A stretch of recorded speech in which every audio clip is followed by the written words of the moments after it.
মৰমৰ ছাত্ৰ-ছাত্ৰীসকল, শিৱসাগৰ সমগ্ৰ শিক্ষাৰ ইউটিউব চেনেল ই-প্ৰজ্ঞালৈ মই তোমালোক সকলোকে স্বাগতম জনাইছোঁ। আমি আলোচনা কৰি আছিলোঁ 6ষ্ঠ শ্ৰেণীৰ গণিতৰ এটা পাঠ, আৰু সেই পাঠটো আছিলে প্ৰাথমিক আকৃতিসমূহ, নহয় জানো? এই পাঠটোৰ প্ৰথম টপিকটো কোণৰ বিষয়ে আমি শিকিলোঁ। কোণ কি, কোণৰ প্ৰকাৰ, এই বিষয়ে আমি ইতিমধ্যে শিকিলোঁ। আৰু আজি আমি শিকিম ত্ৰিভুজৰ প্ৰকাৰ। ত্ৰিভুজ কি ইতিমধ্যে তোমালোকে শিকি আহিছা। ত্ৰিভুজ কি? ত্ৰিভুজ হৈছে তিনিটা বাহুৰে আগুৰা এটা আবদ্ধ আকৃতি। তিনিটা বাহুৰে আগুৰা এটা আবদ্ধ আকৃতি। যদি আমি ত্ৰিভুজটো অংকন কৰোঁ,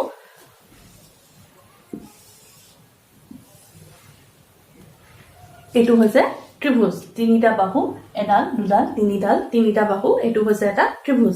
আৰু এই ত্ৰিভুজটো যদি আমি নামাকৰণ কৰোঁ, আমি এই ধৰণে কৰিব পাৰিম A, B, C। অৰ্থাৎ ত্ৰিভুজটোৰ তিনিটা শীৰ্ষবিন্দু A, B, C। গতিকে ত্ৰিভুজৰ অংগ কেইটা কি কি? ত্ৰিভুজৰ অংগ তিনিটা শীৰ্ষবিন্দু, তিনিটা বাহু আৰু তিনিটা কোণ, নহয় জানো? গতিকে এইটো এটা ত্ৰিভুজ ABC, এটা ত্ৰিভুজ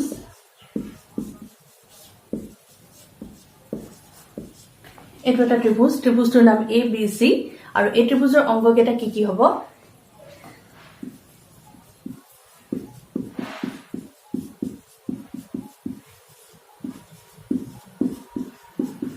এই ত্ৰিভুজটোৰ শীৰ্ষবিন্দু তিনিটা কি কি? A, B, C। এই ত্ৰিভুজটোৰ কোণ তিনিটা?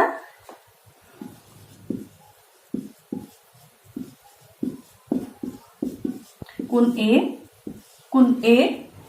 কোণ B আৰু কোণ C। এই তিনিটা হৈছে ত্ৰিভুজটোৰ কোণ। কোণ A, কোণ B আৰু কোণ C। এই তিনিটা হৈছে এই ত্ৰিভুজটোৰ কোণ। আৰু এই ত্ৰিভুজটোৰ বাহু তিনিটা। বাহু তিনিটা কি কি?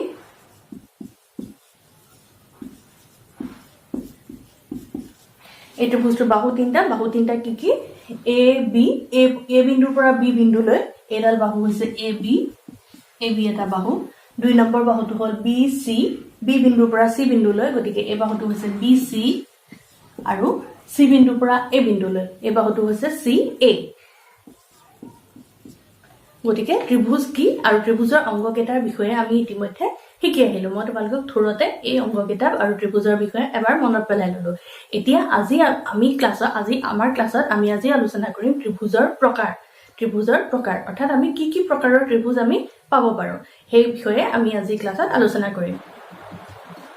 এতিয়া তোমালোকে মন কৰিবা, মই তোমালোকক বৰ্ডত তিনিটা ত্ৰিভুজ আঁকি দিছো। তিনিটা ত্ৰিভুজ মই বৰ্ডত অংকন কৰিছো। এই ত্ৰিভুজকেইটা তোমালোকে এবাৰ মন কৰাচোন। 1 নম্বৰ ত্ৰিভুজটো তোমালোকে মন কৰা। 1 নম্বৰ ত্ৰিভুজৰ তিনিটা বাহু, এই তিনিটা বাহুৰ জোখ দিয়া আছে। এই বাহুটোৰ জোখ 6 সেণ্টিমিটাৰ, অৰ্থাৎ এই বাহুটোৰ জোখ 6 সেণ্টিমিটাৰ, এই বাহুটোৰ জোখ 10 সেণ্টিমিটাৰ আৰু 3 নম্বৰ বাহুটোৰ জোখ 12 সেণ্টিমিটাৰ। অৰ্থাৎ এই প্ৰথম ত্ৰিভুজটোৰ কি হৈছে? বাহুকেইটা এডাল 6 সেণ্টিমিটাৰ, এডাল 10 সেণ্টিমিটাৰ, এডাল 12 সেণ্টিমিটাৰ। অৰ্থাৎ তিনিডাল বাহুৱে বেলেগ বেলেগ জোখৰ। তিনিডাল বাহুৰে জোখ সমান নহয়। 2 নম্বৰ ত্ৰিভুজটো তোমালোকে মন কৰা। 2 নম্বৰ ত্ৰিভুজ, এই দুডাল বাহু 10 সেণ্টিমিটাৰ আৰু এইডাল বাহু হৈছে 3 নম্বৰ বাহুডাল হৈছে 5 সেণ্টিমিটাৰ। অৰ্থাৎ আমি কি দেখিলো? দুডাল বাহু সমান, কিন্তু 3 নম্বৰ বাহুডাল সমান নহয়। এতিয়া 3 নম্বৰ ত্ৰিভুজটো তোমালোকে মন কৰা। এই ত্ৰিভুজৰ তিনিওডাল বাহুৱে 7 সেণ্টিমিটাৰ, 7 সেণ্টিমিটাৰ, 7 সেণ্টিমিটাৰ। অৰ্থাৎ এই তিনিওডাল বাহুৱে সমান জোখৰ। অৰ্থাৎ আমি কি দেখিলো? এই তিনিটা ত্ৰিভুজৰ প্ৰথম ত্ৰিভুজটোৰ বাহুকেইডাল সমান নহয়, এটাইকেইডাল বেলেগ বেলেগ। 2 নম্বৰ ত্ৰিভুজটোৰ দুডাল বাহু সমান, এডাল বেলেগ। আৰু 3 নম্বৰ ত্ৰিভুজটোৰ তিনিওডাল বাহুৱে সমান। গতিকে ত্ৰিভুজৰ বাহুৰ ওপৰত ভিত্তি কৰি ত্ৰিভুজক আমি কেনেকুৱা ধৰণৰ আমি ত্ৰিভুজ পাব পাৰো যে কিছুমান ত্ৰিভুজৰ তিনিওডাল বাহু বেলেগ বেলেগ জোখৰ হয়, কিছুমান ত্ৰিভুজৰ তিনিওডাল বাহুৱে সমান জোখৰ হয়, আৰু কিছুমান ত্ৰিভুজৰ দুডাল বাহু সমান, এডাল বাহু বেলেগ জোখৰ হয়। গতিকে এই কথাটোৰ ওপৰতে ভিত্তি কৰি ত্ৰিভুজক তিনিটা প্ৰকাৰত ভাগ কৰা হয়। ত্ৰিভুজৰ প্ৰকাৰ আমি শিকি আছো, গতিকে এই কথাটোৰ ওপৰতে ভিত্তি কৰি ত্ৰিভুজক তিনিটা প্ৰকাৰত ভাগ কৰা হয়। আৰু সেই তিনিটা হৈছে, প্ৰথম ত্ৰিভুজটো তোমালোকে মন কৰা, তিনিওডাল বাহুৱে বেলেগ বেলেগ জোখৰ। গতিকে এনেকুৱা ধৰণৰ ত্ৰিভুজক কোৱা হয় বিষম বাহু ত্ৰিভুজ। বিষম বাহু ত্ৰিভুজ, যি ত্ৰিভুজৰ তিনিওডাল বাহুৱে সমান জোখৰ নহয়, বেলেগ বেলেগ জোখৰ হয়, তেনেকুৱা ত্ৰিভুজক কোৱা হয় বিষম বাহু ত্ৰিভুজ। এতিয়া 2 নম্বৰ ত্ৰিভুজটো মন কৰা। দুডাল বাহু সমান, এডাল বাহু সমান নহয়। গতিকে এনেকুৱা ধৰণৰ ত্ৰিভুজক কোৱা হয় সমদ্বিবাহু ত্ৰিভুজ।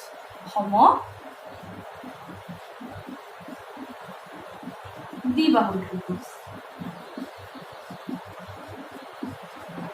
দুডাল বাহু সমান 3 নম্বৰ বাহুডাল সমান নহয় সমদ্বি দ্বি শব্দটোৰ অৰ্থ হ'ল দুই গতিকে সমদ্বি শব্দটোৰ অৰ্থ হ'ল সমান দুডাল বাহু সমান গতিকে তাক কোৱা হয় সমদ্বিবাহু ত্ৰিভুজ মনত ৰাখিবলৈ একেবাৰে সহজ ত্ৰিভুজৰ নামটোতে ত্ৰিভুজৰ অৰ্থটো সোমাই থাকে আৰু এতিয়া আহিলে 3 নম্বৰ ত্ৰিভুজটো এই ত্ৰিভুজৰ তিনিওডাল বাহুৱে সমান জোখৰ গতিকে ইয়াক কোৱা হয় এনেকুৱা ধৰণৰ ত্ৰিভুজক কোৱা হয় সমবাহু ত্ৰিভুজ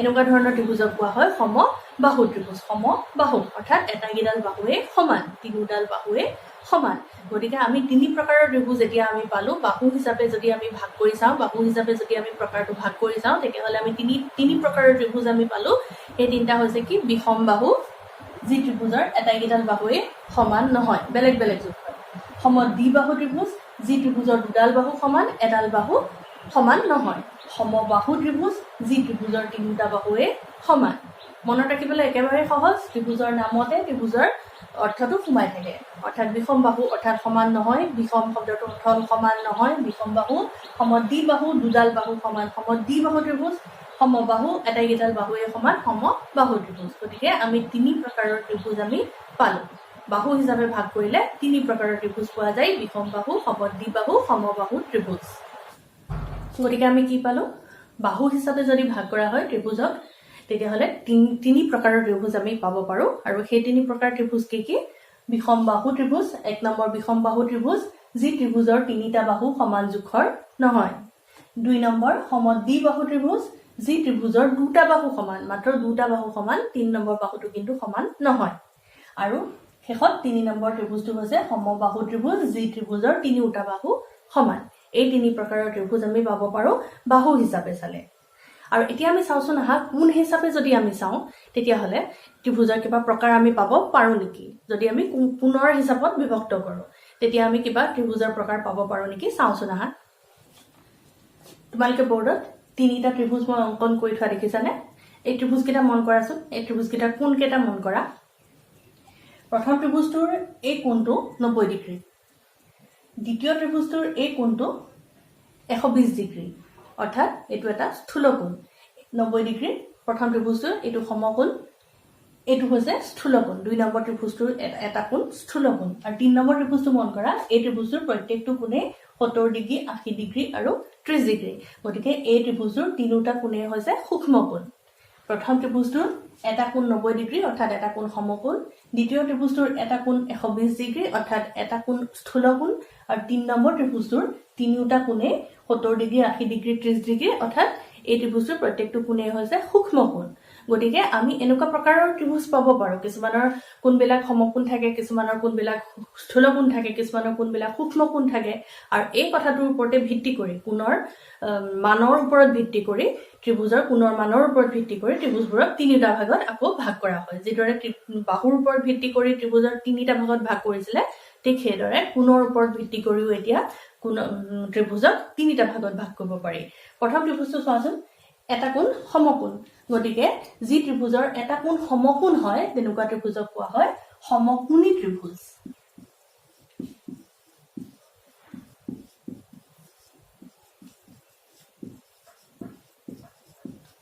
এটা কোণ সমকোণ গতিকে এনেকুৱা ত্ৰিভুজক কোৱা হয় সমকোণী ত্ৰিভুজ যি ত্ৰিভুজৰ এটা কোণ সমকোণ তেনেকুৱা ত্ৰিভুজক কোৱা হয় সমকোণী ত্ৰিভুজ এই ত্ৰিভুজটোৰ দুই নম্বৰ ত্ৰিভুজটোৰ এটা কোণ স্থূল কোণ বাকি দুটা কোণ সূক্ষ্ম কোণে হ'ব কিন্তু এটা কোণ হৈছে স্থূল কোণ গতিকে এনেকুৱা ত্ৰিভুজক কোৱা হয় স্থূলকোণী ত্ৰিভুজ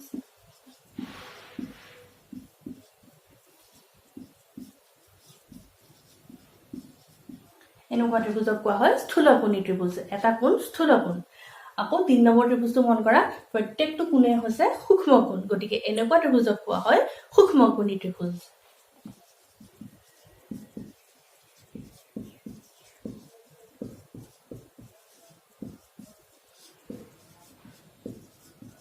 এনেকুৱা ত্ৰিভুজক কোৱা হয় সূক্ষ্মকোণী ত্ৰিভুজ গতিকে আমি তিনি প্ৰকাৰৰ ত্ৰিভুজ পালো আৰু সেই তিনি প্ৰকাৰৰ ত্ৰিভুজ কি সমকোণী ত্ৰিভুজ যি ত্ৰিভুজৰ এটা কোণ সমকোণ স্থূলকোণী ত্ৰিভুজ যি ত্ৰিভুজৰ এটা কোণ স্থূল কোণ আৰু হৈছে সূক্ষ্মকোণী ত্ৰিভুজ যি ত্ৰিভুজৰ তিনিটা কোণে সূক্ষ্ম কোণ গতিকে আমি আকৌ তিনি প্ৰকাৰৰ ত্ৰিভুজ পালো আগতে বাহু হিচাপে বিভক্ত কৰোঁতে আমি 3 প্ৰকাৰৰ ত্ৰিভুজ পাইছিলোঁ, বিষমবাহু ত্ৰিভুজ, সমবাহু ত্ৰিভুজ আৰু সমদ্বিবাহু ত্ৰিভুজ।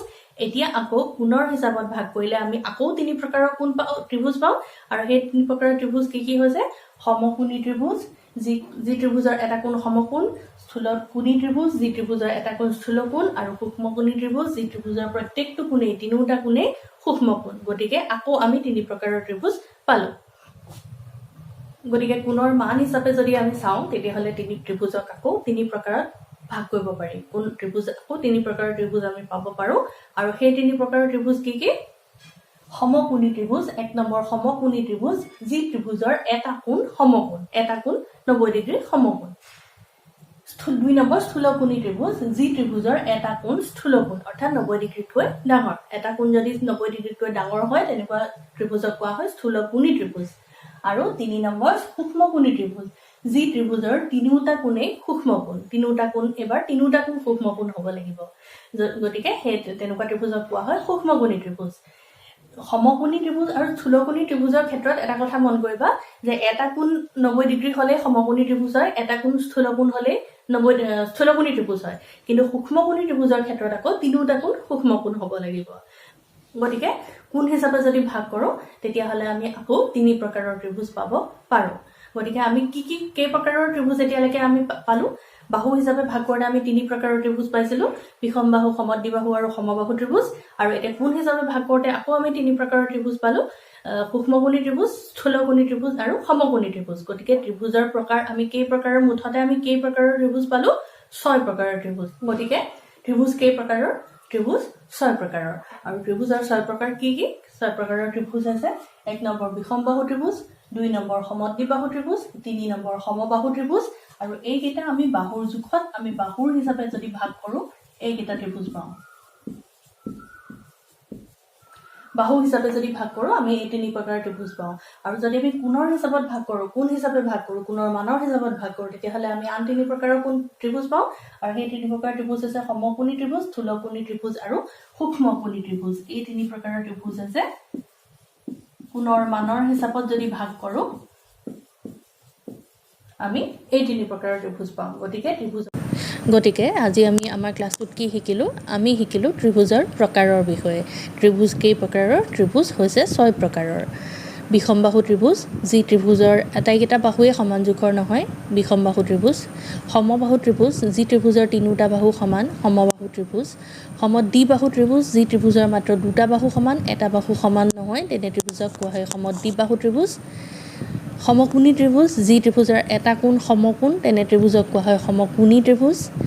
যি ত্ৰিভুজৰ এটা কোণ স্থূলকোণ, তেনে ত্ৰিভুজক কোৱা হয় স্থূলকোণী ত্ৰিভুজ। আৰু যি ত্ৰিভুজৰ তিনিওটা কোণেই সূক্ষ্মকোণ, তেনে ত্ৰিভুজক কোৱা হয় সূক্ষ্মকোণী ত্ৰিভুজ। গতিকে আমি শিকিলোঁ যে ত্ৰিভুজ 6 প্ৰকাৰৰ, আৰু সেই 6 প্ৰকাৰৰ ত্ৰিভুজৰ বিষয়ে আমি আজি আমাৰ ক্লাছটোত শিকিলোঁ। তোমালোকে ভিডিঅ'টো ভালদৰে চাবা। তোমালোকৰ বহীত ত্ৰিভুজৰ প্ৰকাৰ 6 প্ৰকাৰৰ ত্ৰিভুজ কাক বোলে লিখি এটা এটাকৈ ত্ৰিভুজ, প্ৰত্যেক 6 প্ৰকাৰৰ এটা এটাকৈ ত্ৰিভুজ অংকন কৰিবলৈ চেষ্টা কৰিবা। প্ৰত্যেক 6 প্ৰকাৰৰ যেনে বিষমবাহু ত্ৰিভুজৰ এটা অংকন কৰিবা, সমবাহু ত্ৰিভুজ এটা অংকন কৰিবা, তেনেদৰে সমদ্বিবাহু ত্ৰিভুজ এটা অংকন কৰিবা, সূক্ষ্মকোণী ত্ৰিভুজ এটা অংকন কৰিবা, স্থূলকোণী এটা অংকন কৰিবা, আৰু সমকোণী ত্ৰিভুজ এটা অংকন কৰিবলৈ চেষ্টা কৰিবা। তোমালোকৰ অনুশীলনীত কিছুমান প্ৰশ্ন দিয়া আছে, কিছুমান ত্ৰিভুজৰ চিত্ৰ দিয়া আছে, আৰু চিত্ৰবিলাকৰ বাহুৰ জোখ আৰু কোণৰ জোখ দিয়া আছে। তোমালোকে নিৰ্ণয় কৰিব লাগে যে এই ত্ৰিভুজবোৰ কোন প্ৰকাৰৰ ত্ৰিভুজত পৰিব। বাহু হিচাপে চাই লৈ পেলাই বা কোণ হিচাপে চাই লৈ পেলাই তোমালোকে নিৰ্ধাৰণ কৰিবলৈ চেষ্টা কৰিবা যে এই ত্ৰিভুজবোৰ কোন প্ৰকাৰৰ ত্ৰিভুজত পৰিব। গতিকে আজিলৈ সামৰো। ধন্যবাদ।